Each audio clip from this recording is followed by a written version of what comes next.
the OIC meeting in particular, the address of the caretaker Prime Minister, how do you look at it? Yeah, thank you very much, ma'am. Bismillahirrahmanirrahim.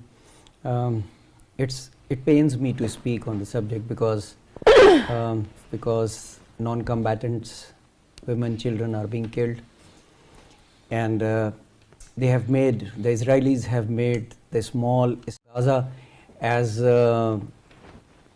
Tora Bora of Afghanistan. That is very unfortunate. Actually, why such a strong reaction?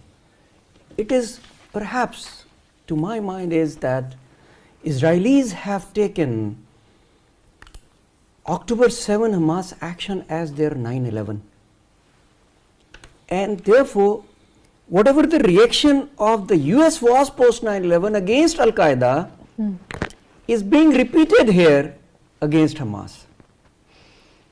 Like before, post 9/11, it was the Afghan people who suffered. Here, post Gaza or during Gaza, it is the people of Gaza are suffering. And why the reaction is so strong? But the genocide, yes. That was what I'm coming at. That it is out of proportion. I mean, it is not in self-defense. Their action is a revenge.